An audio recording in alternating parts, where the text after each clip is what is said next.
Boa noite, pessoal que está chegando aí na live. Queria desejar uma boa noite a todos. Hoje o nosso bate-papo vai ser com o secretário de Desenvolvimento Agrário de Pernambuco, Dilson Peixoto.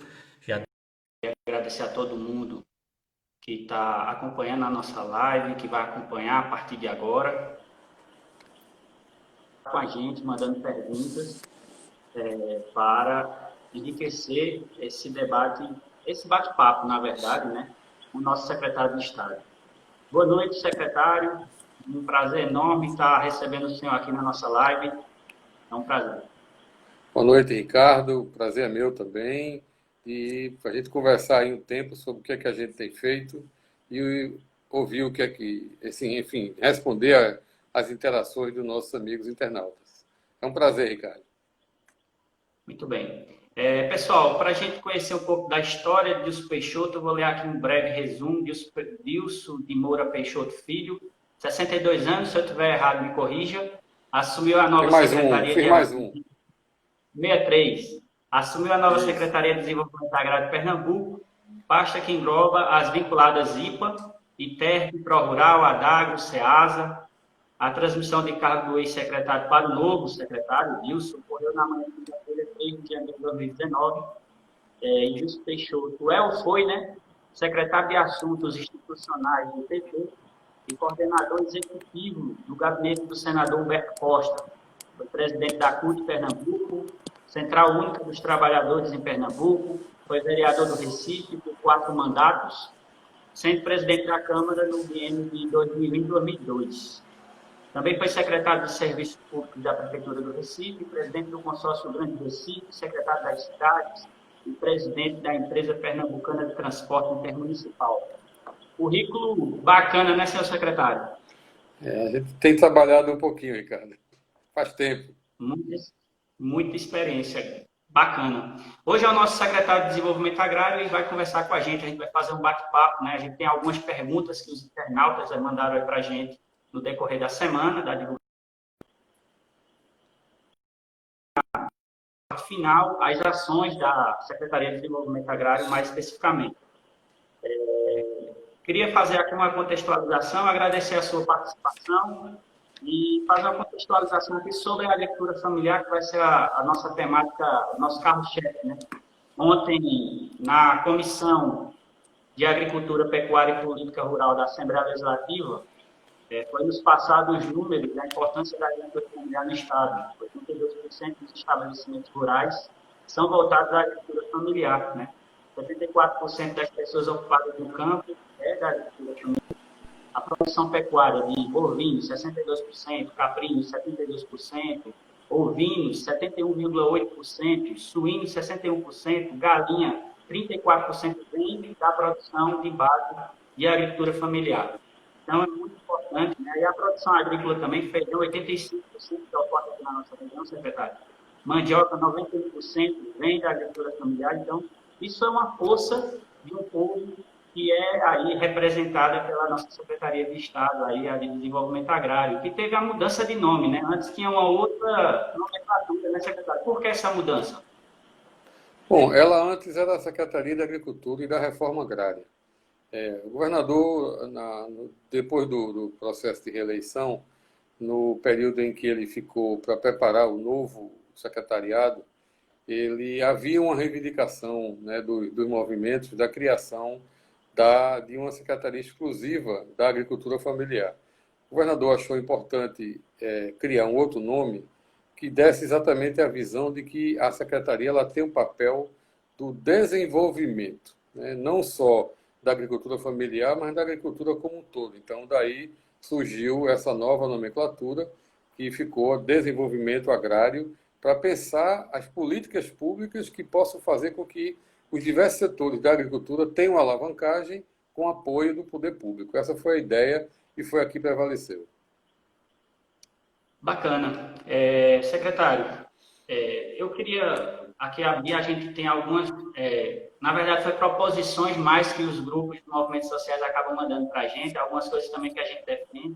E a gente vai colocando aqui a situação, o senhor vai dizendo se é realidade ou está longe da realidade, pode ser algo para entrar na pauta.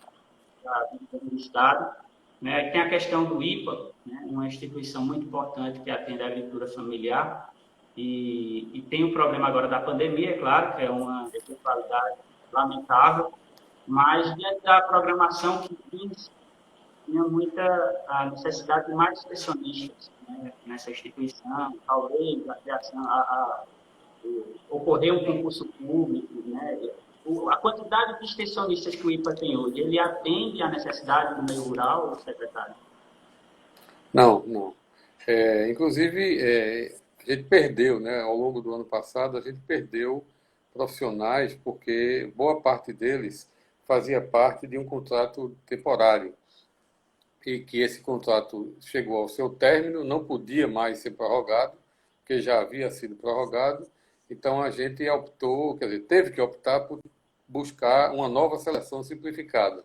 Essa seleção tá em curso, né? Ela foi, digamos assim, parada por conta dessa questão aí da pandemia, né? O governador, a gente está vivendo um drama muito grande, né? Ontem, inclusive, na reunião da comissão da Assembleia Legislativa, Comissão de Agricultura, eu falei um pouco sobre isso. A gente está vivendo uma situação dramática, né? A expectativa é que esse ano o governo de Pernambuco tenha uma redução de cerca de 3 bilhões de reais na sua receita. O governo federal, depois de muita discussão, aprovou um pedido de ajuda para os estados e municípios, mas que é insuficiente. O estado, se o governo federal honrar todos os compromissos, Pernambuco vai receber 1 bilhão e 400. Ou seja, a gente vai continuar com um déficit de 1 bilhão e 600 milhões de reais. Então, infelizmente, a gente foi obrigado a botar na prateleira todo o orçamento, e o governador tem contratado gente exclusivamente na área da saúde e mais ainda na área da assistência direta à população, da emergência. Todos os outros concursos ficaram sobrestados, ou seja, ficaram na prateleira, aguardando melhorar a situação para que a gente possa, no caso, fazer o concurso ou até, por exemplo, como é o caso da Adagro, onde foi feito um concurso, esse concurso já teve seu resultado divulgado, mas a gente não pode admitir porque o Estado está numa situação do limite prudencial que a legislação determina, a lei de responsabilidade fiscal, e nessa situação você só pode contratar oriundos de concurso público aqueles funcionários que sejam da área da saúde, da educação e da segurança. Então a gente está também com a carência de pessoal na Adagro e, infelizmente, gente nova que passou no concurso e a gente não vai poder contratar enquanto a situação orçamentária não for resolvida. Entendido. E essa foi uma das perguntas dos nossos colegas, né? O pessoal aí, cerca de 140 pessoas que foram aprovadas no último concurso da Adagro, é esse o número, né, secretário? Isso, exatamente. E eles indagando por vários motivos o porquê de não estar sendo chamado, entrando na justiça e tudo mais. E essa foi uma das questões. E existe uma previsão, claro, diante de uma questão incerta de pandemia, mas assim, para o ano que vem, vamos falar, existe essa perspectiva de chamamento desses profissionais? Veja bem, Ricardo, veja como é que funciona. A lei de responsabilidade fiscal, ela define que se você gasta mais de 46% da tua receita corrente líquida com pessoal, você entra no que se chama de limite prudencial. E quando você está nesse limite, você não pode contratar pessoal que não seja das áreas específicas que foram...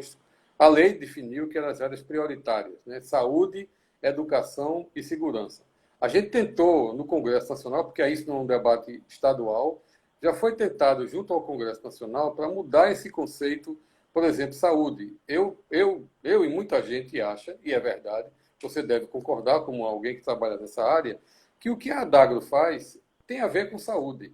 Afinal de contas, a garantia de que o alimento que está chegando na nossa mesa, que o alimento oriundo não só vegetal, mas também animal, que é fiscalizado pela Adagro, isso tem a ver com saúde. Então, se eu estou fornecendo alimentação de qualidade, isso melhora a questão sanitária da população.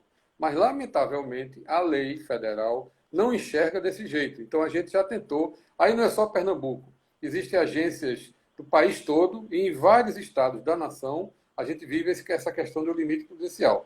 E aí, veja bem, vou tentar fazer uma conta contigo, Ricardo, para você entender que a situação, na verdade, está muito pior agora. O que é que está acontecendo com a pandemia? A receita corrente líquida teve em março, em abril, em maio e agora em junho. A perspectiva agora, em março, foi de 15% a menos, em abril, cerca de 24%, em maio, 35%, e a expectativa é que agora, em junho, chegue a casa dos 38% menor. Então, veja bem, vamos fazer uma conta. Se o Estado arrecadava 100 e gastava 48, é mais ou menos isso, com o pessoal, você está gastando 48% de tua renda com o pessoal. Mas se a tua arrecadação não é mais 100, teve uma redução de 30%, tu vai arrecadar 70 e não mais 100. Aí tu calcula, mas tu continua gastando os mesmos valores, porque o governador não diminuiu a folha de pagamento. Ninguém teve redução de salário. Então, na verdade, hoje, se a gente fizer, quando for fazer a próxima apuração da receita corrente líquida versus despesa com o pessoal, a gente vai estar mais ainda no limite prudencial. Qual é o debate nacional hoje? O país, ao sair dessa pandemia, precisa ter outras regras orçamentárias. Não dá mais para ter esse rigor. Não dá mais para você sacrificar os estados e os municípios por conta de redução de receita. Porque você não... Ou gastar... Você não vai demitir gente para poder entrar nessa regra. Então, a gente tem que ter um debate pós-pandemia de como é que essas regras vão ser mudadas para uma nova validade para que a gente possa resolver isso. Se isso for feito, aí a gente entra num outro estágio e pode ser, que, se Deus quiser, que, como você está prevendo aí, eu espero também, que se essas regras forem mudadas, a gente consiga até o ano que vem reverter isso e aí contratar o pessoal da Adagro, fazer o novo concurso do IPA, do ITERP e de outros órgãos do Estado que estão, do ponto de vista de pessoal, completamente defasados pela quantidade de pessoas que trabalham naqueles órgãos. Os movimentos sociais no Estado eles são muito fortes, embora fragilizados, né, com o fim do Conselho Nacional de Desenvolvimento Rural Sustentável, sem esse link que a gente tinha de articulação e poder de diálogo, mas eu acredito que os movimentos estão deixando bem a par, a secretaria, do que são, né, as necessidades do povo do campo, né, as necessidades do povo do campo. E o senhor retrata muito bem essa situação do momento, né? Tem muita dificuldade, muita certeza. Eu vou dar uma carreirinha aqui, porque a nossa live é de 1 hora e acaba não abordando todos os temas. Eu quero que eu faça sobre as ações da secretaria. Mas aqui outra questão em relação ao IPA, é uma sugestão, né? Nossa, a gente tem uma grande dificuldade no interior de acessar a questão de análise de solo. Né? Até tem a facilidade, mas o laboratório do IPA às vezes não dá conta pela grande quantidade de municípios que caminham para o laboratório. Secretário, uma sugestão seria a questão de criar, talvez, se existe brecha legal para isso, parceria com as universidades federais e aproveitar os seus laboratórios, né? O próprio IPA fazer, sei lá, convênios, porque às vezes as universidades só faltam reagir com uma bolsa para um aluno poder desenvolver e fazer essas análises. Se isso seria algo assim tão difícil ou poupável para se fazer. Né? Não, eu acho que não. Eu acho que é bastante possível. Né? As universidades, eu tenho certeza que a Universidade Federal Rural tem como ajudar a gente nisso, talvez até a própria federal. A gente precisa iniciar as conversas, né, para que a gente possa construir isso. Eu não vejo... claro que isso vai redundar em custos, né, porque os laboratórios das universidades precisam ser remunerados. O que a gente vai precisar é combinar os valores e tentar viabilizar, do ponto de vista orçamentário, condições para fazer isso. Eu concordo com você, os nossos técnicos têm uma competência muito grande, o laboratório do IPA é muito bom, mas a quantidade de equipamentos e a capacidade de receber, de fazer análise, de fato, está muito saturada e a gente precisa encontrar outras alternativas. Esse é um dos problemas vivenciados, né? Porque a dificuldade de se analisar uma planta, a questão fitopatológica, a questão de doenças, né? E aí o acesso a esses laboratórios para analisar a terra fica dificultado. Mas uma parceria dessa poderia ajudar bastante. Outra situação que eu queria trazer como sugestão para o nosso bate-papo é em relação aos postos artesianos. Uma parceria que poderia existir, secretário, é a questão de regularização dos postos atuais. A gente aqui no município foi denunciado pelo Ministério Público, né, o município contou vários postos que existiam de forma irregular. E aí surgiu até a ideia de se criar uma parceria junto com a CPRH, talvez costurar uma aliança de intermediaria de conduta, onde se isentasse essas taxas junto à CPRH, não sei se é legal, falando como proposta para se isentar essas taxas de licenciamento e talvez o IPA fornecer o profissional para fazer as medições, né, que são necessárias para poder se fazer a licença, né, a outorga desse curso, dessa água. Então, assim, é como sugestão, e talvez aí o município também entrar com os hidrômetros, e aí nessa parceria toda a gente conseguir uma regularização do poço artesiano em todos os municípios. Olha, aí tem duas questões que vale a pena a gente falar. Vou tentar ser rápido também para dar mais tempo para as outras questões. Mas tem duas questões que estão em curso que vão nessa direção. Primeiro, a gente abriu uma discussão na Assembleia Legislativa, isso partiu do deputado, eu vou lembrar do nome dele, um deputado que trouxe esse debate para a gente, que é exatamente essa questão de outorga e autorização de funcionamento. Então, você tem CPRH de um lado e tem a PAC do outro. Então, a gente está discutindo, Antônio Moraes, deputado Antônio Moraes, então a gente está discutindo no âmbito da Assembleia Legislativa com a participação dos bancos, do BNB, etc., porque esse é um problema que termina batendo quando o agricultor apresenta um projeto e aí ele tem que ter outorga do poço, etc. Então, a gente está discutindo para modificar a legislação exatamente na linha que você está dizendo, liberar o agricultor familiar para que os poços, até uma determinada profundidade, ele tenha digamos assim, ele faz um cadastro na APAC e está autorizado. E aí ele vai ter a outorga automaticamente concedida.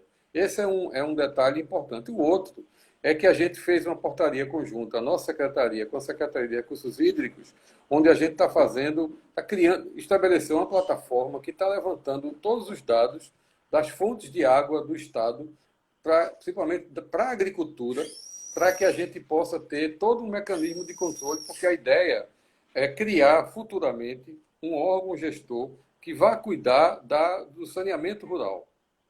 Já existe isso, por exemplo, no Ceará, já existe o CISAR, que é o Sistema Integrado de Saneamento Rural, e que a gente quer implantar algo igual aqui em Pernambuco. Então, a gente teria um órgão com a participação das comunidades, de representação de cada uma das comunidades que tem poços artesianos, que tem água de barreiro, que tem sistema simplificado de abastecimento d'água, que tem pequenas barragens, para que a gente possa construir uma gestão que seja perene e que tenha capacidade de manutenção futura, com apoio do governo do Estado e das prefeituras. Então, esse é um debate que está acontecendo e que a gente espera essas duas linhas ajudarem bastante nessa questão dos poços artesianos. Eu ressalto essa questão de importância que realmente tem, porque aqui no município de Jupê, como eu já disse, né, a gente já foi intimado aí o município, né, tem vários postos aí que precisam ser regularizados. E muitos desses postos, não sei se o senhor tem conhecimento, são para tocar irrigação de pequenas propriedades. Isso. Hoje a gente tem aqui mais de 30 famílias que são responsáveis por produzir cerca de 100 toneladas de alface. Essa é uma informação. E a gente distribui para redes de fast food em todo o Nordeste do país. E aí o que acontece? Essas redes de fast food estão exigindo o Global Gap desses produtores. É uma certificação de rastreabilidade. E aí a certificação de rastreabilidade com o Global Gap, você só consegue se você tiver outorga de água. Isso. E quando a gente vai para um pequeno agricultor familiar para regularizar esse poço, e tem um custo de cerca de R$8.000, ele fica inviável para ele tocar a produção dele, já tem uma renda certa. Com certeza. Então, a ideia é que essa taxa de licenciamento seja zerada para o caso de um agricultor familiar. Perfeito. Outra situação que eu quero trazer aqui como sugestão, e aí é muito importante, de d'água de novo, né, trazendo para d'água, é a questão da implantação nos municípios do serviço de inspeção municipal. Né? Hoje, muito carente nos municípios de Pernambuco, esse serviço de inspeção. E aí a gente traz mais uma ideia, né, a possibilidade do governo do estado, através da ADAGO, criar incentivos, né, para os municípios que conseguirem implantar os seus serviços de inspeção. A gente sabe da importância que se tem, a questão do uso do agrotóxico de forma indeterminada por parte da agricultura familiar, até às vezes sem conhecimento, e os produtos de origem animal, que aí pode estar trazendo algum mal à saúde de quem consome esses produtos. Então, o serviço seria para ajudar nesse contexto. E a gente vê com muita dificuldade isso sair do papel. O que é que a gente, inclusive, a gente conversou isso na reunião da Comissão de Agricultura da Assembleia. O que é que a gente está fazendo? A gente vai começar, então logo melhore essas condições, a gente tenha condições de fazer mais reuniões, mas a ideia é, a Adagro, eu vou patrocinar uma reunião com a Adagro, junto com a MUP, para a gente trabalhar mais fortemente isso junto às prefeituras. A gente já está fazendo. E aí, por exemplo, não precisa ser prefeitura a prefeitura. A prefeitura do Sertão do Araripe criaram um consórcio que está discutindo, junto com a Adagro, a criação de um serviço de inspeção, digamos assim, regional. Então, ali, todo o Araripe vai ter um serviço só que vai atuar em todos os municípios. Então, a gente poderia pensar, por exemplo, aí no Agreste Meridional, algo parecido. Em vez de ser Jupi tem um, Jucati tem outro, Garanhuns tem outro, e por aí vai, a gente faria um serviço de inspeção regional, o Agreste Meridional, e esse serviço iria atuar na ponta, município a município, contribuindo mais fortemente para agilizar essa questão. Vamos lembrar, inclusive, que vem aí o selo Arte, né, que é um selo de produto artesanal que a legislação federal já determina, e esse selo vai ser fundamental para garantir que o produtor de queijo, por exemplo, da região daí do Agreste, possa vender no estado todo e no país todo. E da mesma forma, o queijo de um outro estado possa entrar em Pernambuco, um queijo artesanal da Paraíba, um queijo artesanal de Minas, vai entrar aqui sem nenhum problema, desde que tenha o selo Arte. Então, para que a gente tenha o selo Arte, a gente não pode depender apenas da Adagro. Os municípios têm que fazer parte disso. Agora, para fazer parte, tem que ter assessoria, tem que ter a consultoria da Adagro. Não, muito importante. E além de possibilitar um alimento mais seguro, já que 70% da produção da agricultura familiar fica na mesa dos brasileiros, né, uma alimentação mais segura, vai possibilitar a abertura de novos mercados, até, quem sabe, a exportação, né? Exatamente. Dos produtos da agricultura familiar. Ainda trazendo para questões... Já vou mudar aqui vou agora para o ITERP. O ITERP tem um trabalho de regularização fundiária, muito importante, né, para o acesso ao crédito, por exemplo. Né? Aqui no município a gente fez um trabalho com uma empresa que foi, né, contratada pelo ITERP, que é a SET, para fazer o levantamento do município em relação à questão de regularização. Foram feitos, na época, cerca de 800 cadastros, e a gente está aguardando aí o resultado dessa documentação, se foi para frente, se não foi, mas aí a questão é o seguinte: como anda esse trabalho, se agora, de fato, a pandemia atrapalhou, mas como anda, com as perspectivas de potencializar esse trabalho de regularização fundiária?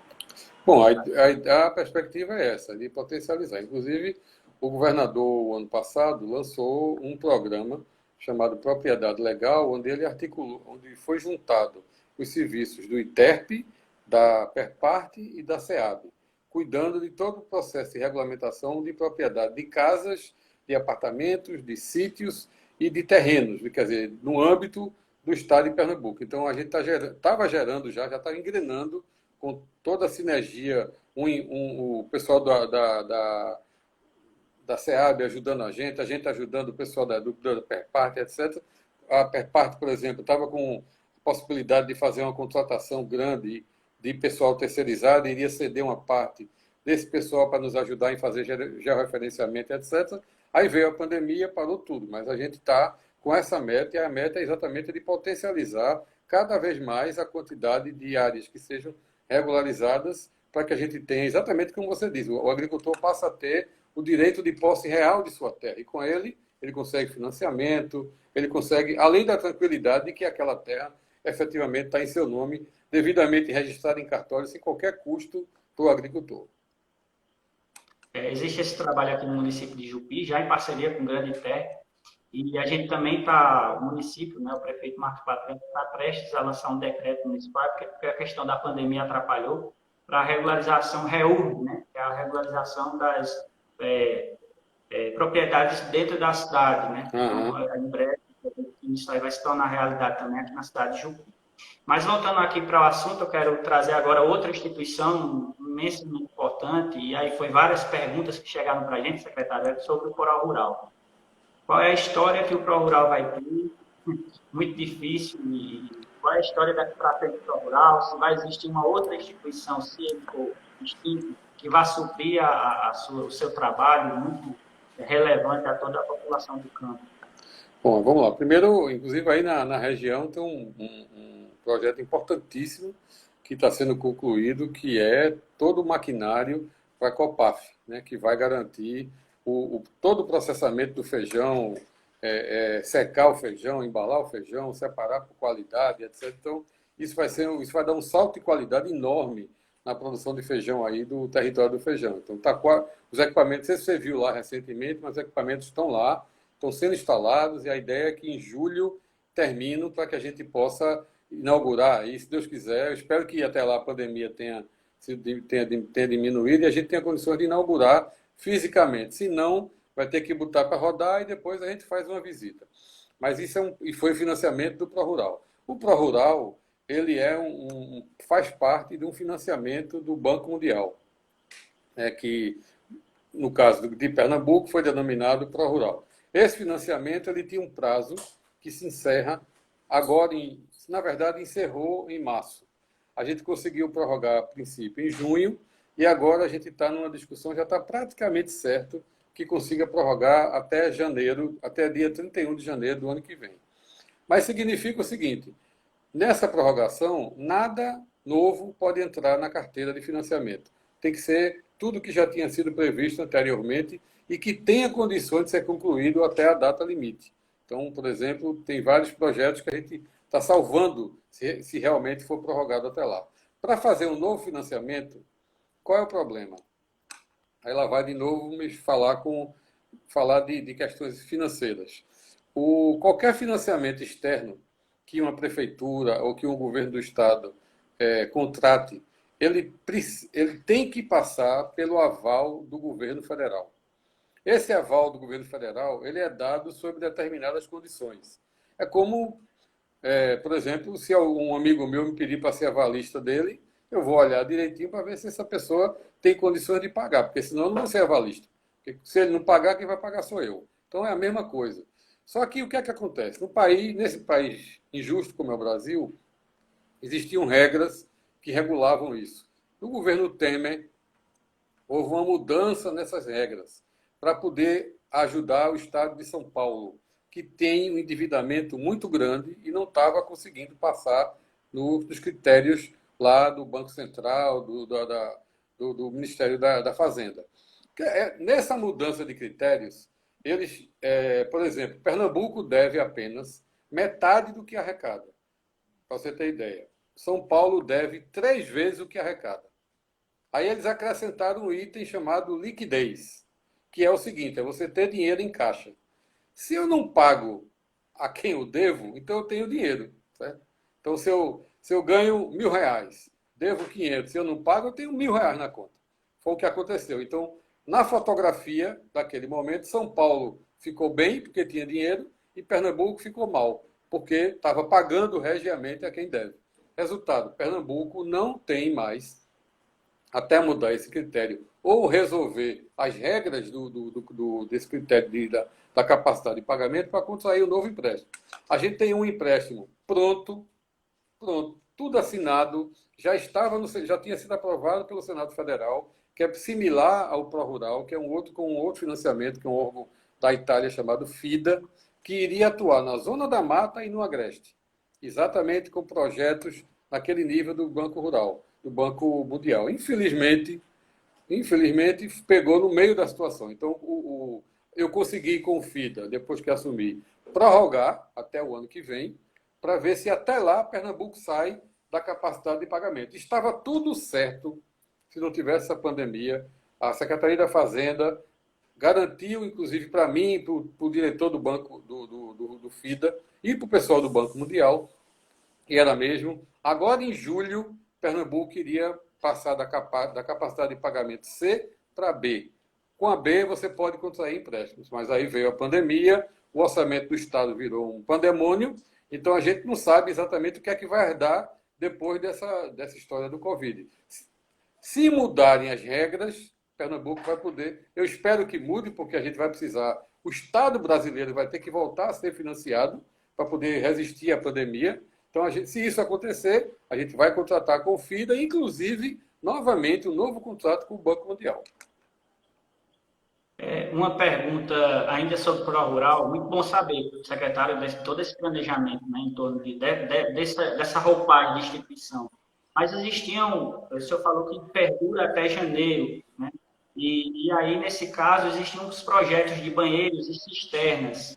Esses seriam executados nesse período ou não ficaria fora? Sim, dá tempo. Cisterna, na verdade, é fora, não é financiamento do Banco Mundial, é convênio com o Ministério agora da Cidadania. A gente tem convênios feitos pela Secretaria, através da Secretaria Executiva de Agricultura Familiar, que está em curso, e tem também no Pró-Rural. Então, esses, independentemente do encerramento do financiamento, vão até a conclusão da última cisterna, que ela foi implantada, foi instalada, etc., e foi feito o pagamento para a instituição que construiu a cisterna junto com a população.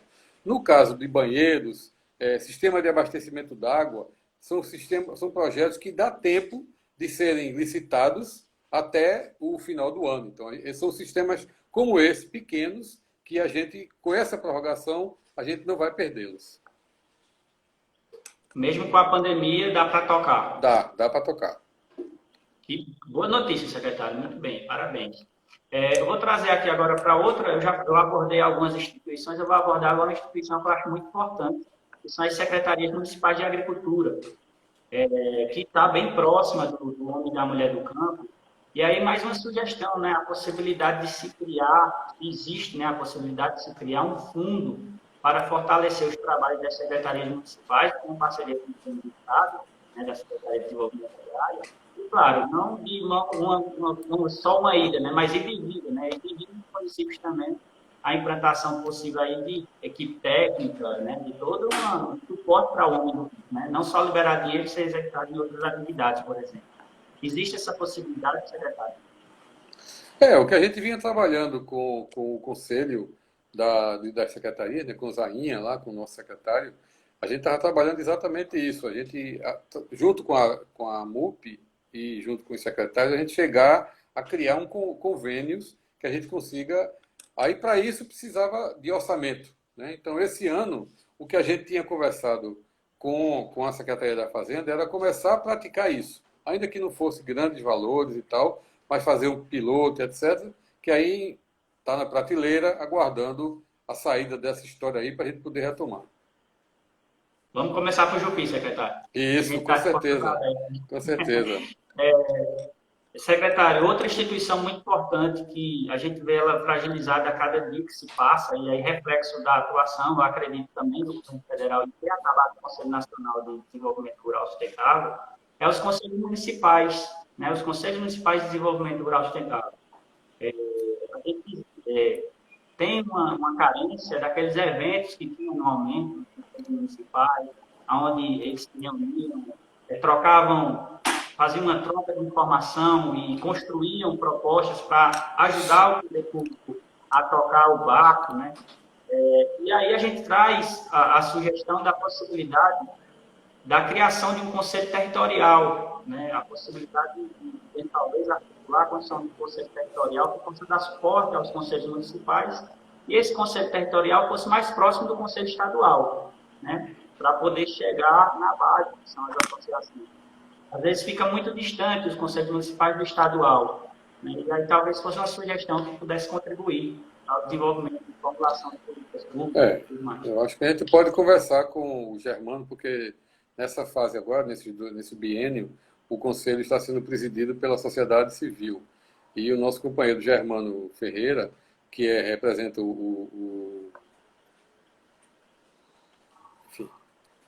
Certa. Certa, exatamente, lá de Itaibi-Mirim, ele é o presidente. Então, esse é um debate que vem acontecendo no âmbito do Conselho. A gente pode reforçar ele, como tem também um outro, que é criar, já que não tem um nacional, a gente trabalhar para criar um Conselho do Nordeste. A gente tem um consórcio de governadores, a gente tem um fórum de secretário de Agricultura estaduais do Nordeste, que está trabalhando bastante próximo do consórcio de governadores, e a ideia de Germano, e ele tem trabalhado com outros presidentes de conselho de outros estados do Nordeste, para a gente constituir também um conselho de desenvolvimento sustentável do Nordeste. Eu acho que isso seria um passo importante, mas eu concordo com você. Eu acho que quanto mais a gente aproximar do local, e aí seria o regional, agora, volto a dizer, parece mais que eu estou aqui só choramingando, mas tudo isso que a gente está falando bate em orçamento, né? Essas reuniões que são importantíssimas, periódicas. Germano, quando assumiu, ele tinha todo um calendário a partir de janeiro desse ano para a gente fazer reuniões por cada região de desenvolvimento. Então, Agreste Meridional, Agreste e tal, todo mundo iria participar novamente, ainda que não tenha o Conselho Nacional, mas aqui em Pernambuco a gente discute isso, né? Então, não conseguiu implementar, porque é desde março que foi embora o dinheiro todo.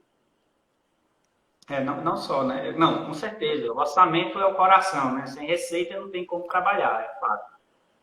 Mas aí a gente ressalta a importância de se estudar essa criação dos territoriais, Com a certeza. possibilidade de fortalecer, secretário, os conselhos municipais com apoio tecnológico, né, como impressora, computador, isso o ProRural já fez, foi muito legal. Exatamente, foi muito. E capacitações, porque esses conselhos acabam ficando, né, desatualizados perante legislações, e quanto mais se atualiza, com aquela capacitação continuada, fortalece todo o movimento. Então, são políticas que, talvez, com pouco investimento, né, com uma estratégia, se consiga fazer parcerias. Uhum. Na verdade, Com a outra certeza. questão que eu queria trazer é o PENAI. Eu enxergo o PENAI como ele muito pouco disseminado. Eu posso estar equivocado, vai ter uma informação bem mais ampla que eu, mas muito pouco disseminada pelos municípios. Eu acho que é uma política que poderia estar sendo bem trabalhada no município, fora a pandemia, no dia a dia, né, dos municípios. E às vezes a gente vê que não funciona como deveria funcionar. Talvez a possibilidade de se criar também incentivos, e aí vem a questão do orçamento, né, mas incentivos de alguma forma, né, para que os municípios pegassem o serviço para fazer o PENAI acontecer. Não só o PENAI, né? Mas eu acho que, por exemplo, agora a gente teve uma iniciativa importante, a gente conversou com o governador mandou para a Assembleia Legislativa o Programa Estadual de Aquisição de Alimentos da Agricultura Familiar, né? Que tem aquelas três modalidades: a compra direta, que é similar ao do PENAI, então, aí no caso envolve as compras, no caso de Pernambuco agora, educação, saúde, quer dizer, todos os hospitais do estado fornecem alimento, então compram produtos, os presídios, os quartéis da polícia, as unidades da FUNASE, todos esses órgãos do estado processam ou contratam alguém para processar alimento para distribuir com seus usuários, funcionários e usuários. Então, a lei estadual determina que a partir de agora, pelo menos 30% de todas essas compras, diretas ou indiretas, através de terceirizadas, terão que vir da agricultura familiar, assim como aquela modalidade da aquisição com doação simultânea. Então, eu acho que aí o que é que a gente trabalhou? O deputado Isaltino deu a sugestão, e eu já trabalhei, quer dizer, já conversei sobre isso com o José Patriota, que é o presidente da MUP, para que a gente consiga discutir com os prefeitos leis municipais que tratem disso, que englobem não só a questão das compras da educação, mas as outras compras dos municípios, para que eles possam ter uma legislação que determine que pelo menos 30% vem da agricultura familiar. Então, o PENAI é um elemento fundamental nisso, né, para que a gente possa garantir um mercado importante para o agricultor, inclusive a importância de que o preço não é o preço do atravessador, é o preço de mercado.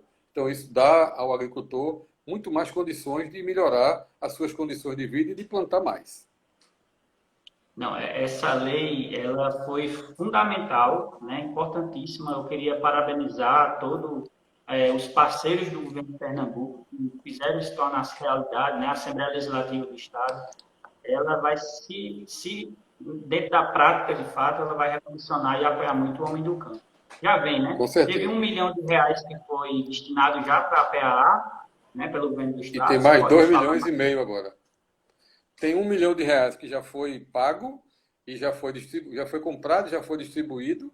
E tem 2,5 milhões que a gente está fechando um convênio com a DDPE, porque a DDPE vai repassar os recursos para a secretaria e quem vai executar é o IPA, R$ 2,5 milhões. E além disso, a gente vinha lutando desde março, desde o início da pandemia, com o governo federal, e a gente conseguiu, essa semana, segunda-feira, dia 8, a liberação de R$ 8.115.000 com PAA feito no Estado, que no caso a gente faz através do IPA. Então a gente vai ter mais 8.115.000 de compras da agricultura, em especial da agricultura familiar em Pernambuco, para doação simultânea.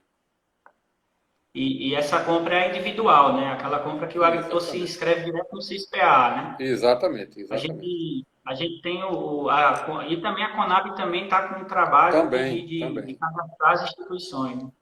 também. A gente vê que nessa pandemia tá se dando valor ao programa de aquisição de alimentos por parte de todas as esferas, né? Desde o Exatamente. governo federal, né, ao governo do estado, graças a Deus, e aí essa proposta de se criar, adequar as leis municipais para poder fazer essa parceria também com o PA, ela é muito importante, secretário. Muito Com certeza. boa essa colocação e a gente tem que tocar isso nos municípios, porque ele é muito importante. Mas, volto a ressaltar, né? Talvez a possibilidade de se criar também incentivos, de alguma forma, do PENAI, né? Sim, com certeza. O PNAE é fundamental. Ela é estratégica. O senhor acabou entrando no assunto que nós ia fazer os últimos 20 minutos aqui, falar sobre o programa Compra Local, né? Você basicamente já falou aí do dinheiro que foi. Foram quantos agricultores atendidos na venda do Eu Compra não tenho, Local? Tem esse número? eu não tenho exatamente esse número, não, mas não tenho exatamente. Eu sei que foram 20 toneladas de alimentos que foram adquiridos, né? E que já foram todos distribuídos para pescadores artesanais e para outras atividades. Pessoal da cana-de-açúcar aqui do Chapéu de Palha, vários trabalhadores que estão em situação de vulnerabilidade por conta da pandemia já receberam esses kits, que inclusive incorporam queijo coalho, né? Cada kit incorpora queijo coalho, incorpora ovo de galinha, ovo de codorna e mel de abelha, para que a gente possa também. E a mesma coisa vai ser nesse segundo edital de R$ 2,5 milhões, também incorporando esses produtos, para que a gente consiga dar um incentivo para esses setores que também estão vivendo uma situação difícil por conta dessa pandemia de fechamento de restaurantes, fechamento de bares, de barraca de praia, etc. E peixe também, a gente vai também incorporar nesse segundo edital de R$ 2,5 milhões pescado. Todas essas aquisições de produtos de origem animais teve que ter o selo de inspeção estadual. Exatamente. E aí a gente traz de volta a discussão da necessidade dos Do serviços selo municipais de municipal, inspeção. exatamente. É verdade.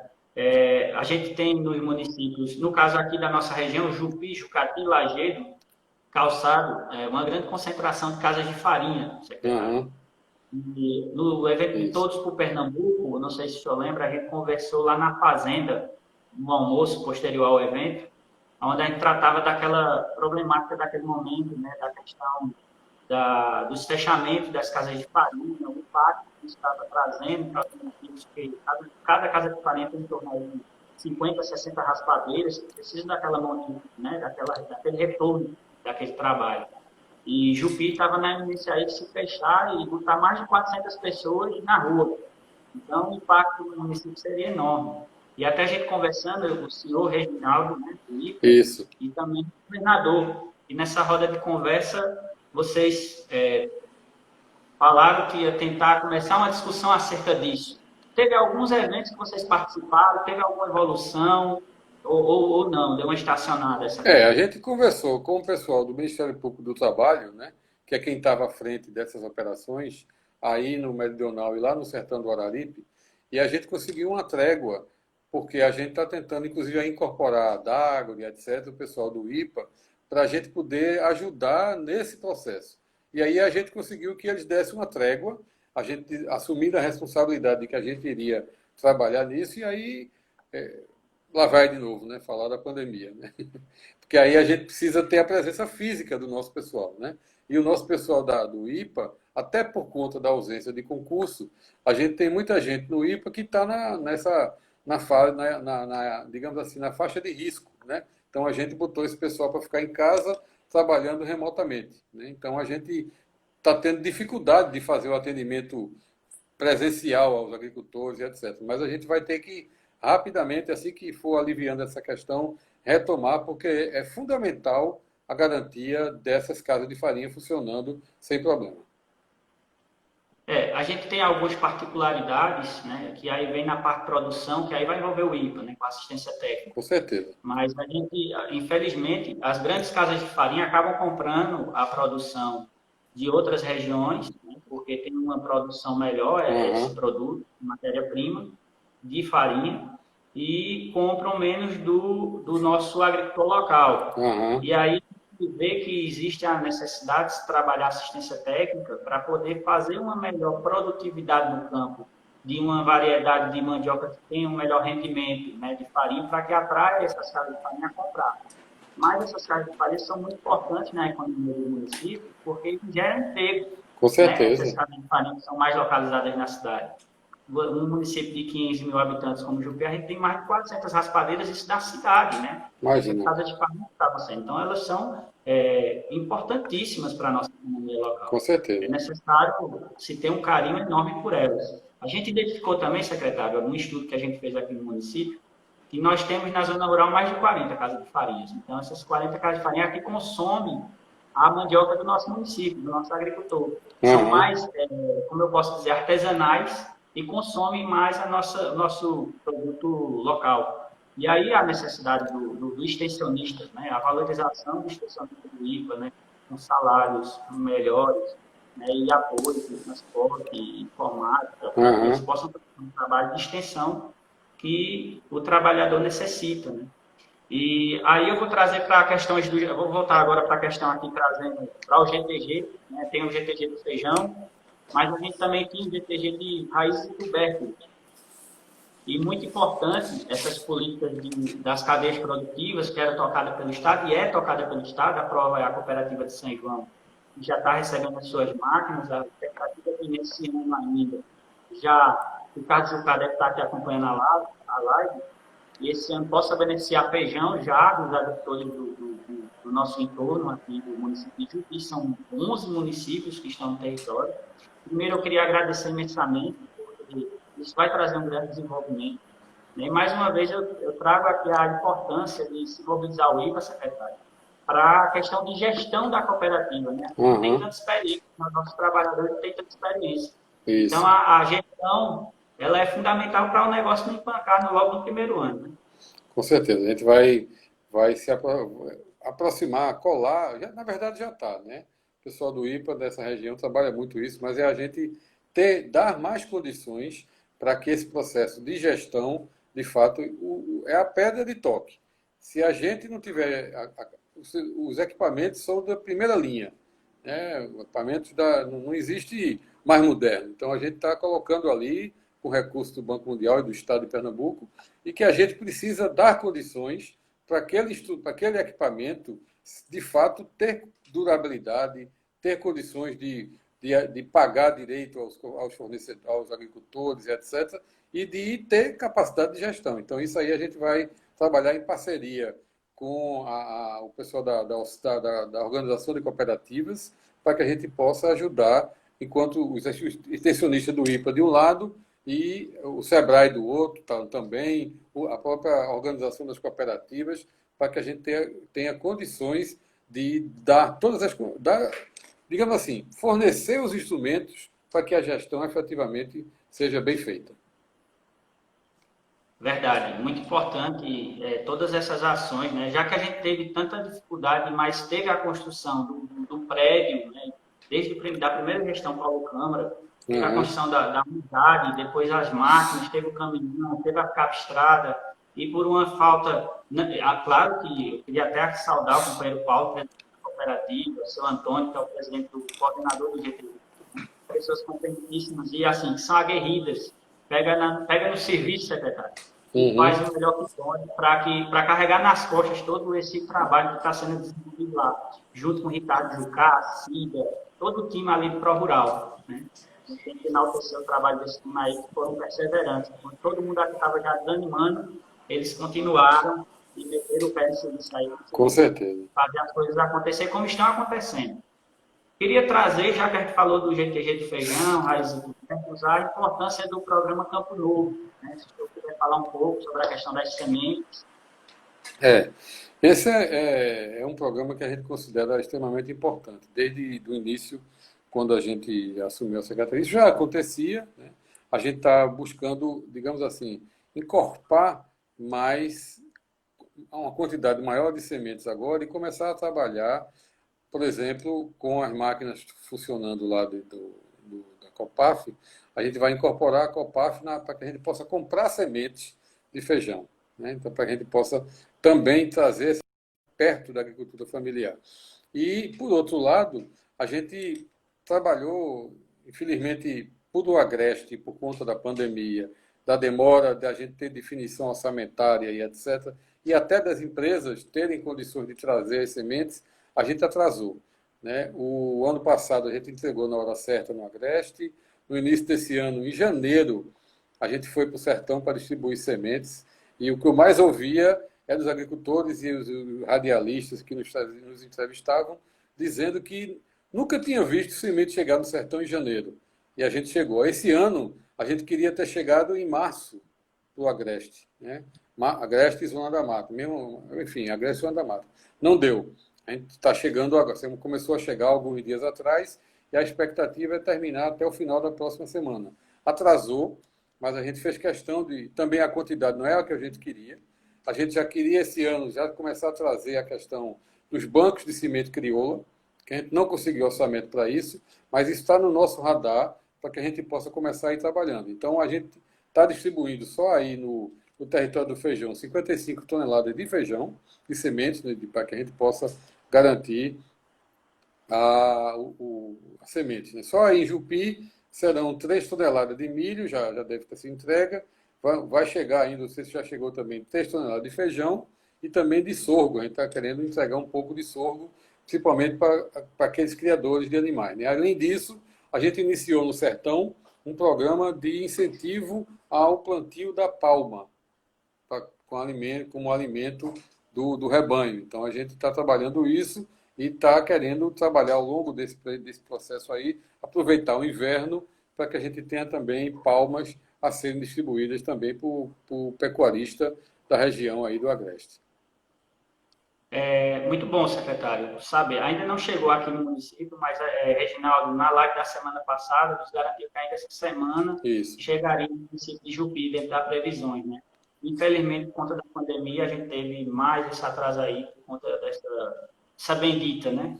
Mas vamos lá, outro assunto que eu queria que o senhor tratasse, né? A gente está vivenciando aí o momento do mês de junho, onde está tendo a vacinação de febre aftosa, né? Isso. A Dário aí vem fazendo o trabalho. Tem o GTA e PTV online, né? Como é isso pra gente? Esse foi um dos, digamos assim, pontos que a gente considerou que poderia contribuir para o agricultor, de um lado, e para os técnicos da Adagro, por conta da questão do isolamento a que a gente está submetido à quarentena, etc. Então, o que é que a gente fez? A gente já estava trabalhando isso, já não ia ser lançado agora, porque tinha alguns ajustes que eram importantes, mas a gente resolveu antecipar o cronograma e juntamente... Aí é uma parceria da Adagro, junto com a ATI, que é a Agência de Tecnologia do Estado, e com a Secretaria da Fazenda. Mas a gente conseguiu antecipar e hoje o agricultor que quer emitir uma PTV que trata da questão do transporte, do trânsito de vegetais, ou a GTA, que é o trânsito dos animais, ele antes tinha que ir no prédio da Adagro, preencher um formulário, pagar no banco, voltar, validar aquilo para poder transportar. Agora, ele faz isso pelo celular ou pelo computador. Ele emite a guia, faz um cadastro simples, o técnico da Adagro valida aquele cadastro, ele faz o pagamento que muitos já fazem por internet banking, faz pela própria internet. No momento em que, alguns minutos depois que a Adagro tem conhecimento que aquele pagamento foi feito, já libera a guia. Então, ele já pode transportar seu produto sem nenhum problema, rapidamente, sem nenhuma dificuldade. Então, esse é um processo importante que a gente está fazendo através da Adagro para que a gente possa dar agilidade e comodidade ao agricultor. A gente está localizado aqui, secretário, na Bacia Leiteira do Estado, né? E tem alguma ação da Secretaria de Desenvolvimento Agrário voltada para esse setor? Bom, tem vários, né? O principal deles é a questão das queijarias artesanais, né? Que a gente iniciou também através da Adagro, e a gente está incorporando também o IPA para nos ajudar nisso, mas a Adagro a gente criou uma planta básica de até 250 metros quadrados, todos os rigores e etc., garantindo que você tenha o tratamento desigual aos desiguais. Antes você tinha uma grande queijaria, um grande laticínio, obedecia ao mesmo critério que uma queijaria fruto de um trabalhador da agricultura familiar. Então a gente criou novos parâmetros, novas licenças. Falta agora só um detalhe, que é a questão da licença ambiental, que a gente está terminando hoje. Inclusive, eu combinei com o presidente do CPRH para, na segunda-feira, a gente fazer uma discussão, porque talvez tenha que mudar a legislação e a gente vai mudar rapidamente, mandar para a Assembleia Legislativa, porque esse é importante. Quanto mais queijarias que tenham o selo estadual tiver na região, tiver em Pernambuco, maior é o mercado. Então, um queijeiro artesanal vai poder vender seu queijo no estado todo, e alguns, inclusive, já tem o CISB, que é o sistema integrado de inspeção, que você pode vender para o país todo. Então, isso significa mais mercado, significa mais compra de leite e significa, para o produtor de leite, um mercado melhor para ele poder seu produto ser escoado. Então, isso é fundamental para nós. A gente está incluindo agora, nessa questão de compras do governo, compra direta do governo, de doação simultânea, leite de cabra, e está incluindo o queijo coalho, aí do Agreste Meridional, porque é fundamental que a gente compre mais queijos para poder, inclusive, ajudar o setor a não sentir tanto o drama. Além disso, a gente trabalhou com as feiras de queijo, que no começo da pandemia os prefeitos estavam com muito receio, então a gente trabalhou com os prefeitos para diminuir o tempo das feiras, aumentar a distância entre uma barraca e outra, entre um box, enfim, e para que a gente pudesse ter o mínimo de garantia sanitária e de isolamento mínimo, mas para garantir um mercado. Então, isso, inclusive, já está dando algum resultado. A gente viu recentemente, inclusive, matérias que foram veiculadas na televisão, né, e tal, mostrando que o preço do queijo voltou a reagir. Então, isso é um elemento importante que a gente considera uma ação conjunta nossa, junto com os produtores. Bom, secretário, eu tentei fazer todas as perguntas que me mandaram, né? Porque a gente reuniu, conversou com algumas pessoas da sociedade civil organizada para construir um leque de perguntas. Graças a Deus foi muito bem abordada pelo senhor. Eu agradeço essa oportunidade de estar podendo conversar com o senhor. A gente aqui no município está de portas abertas.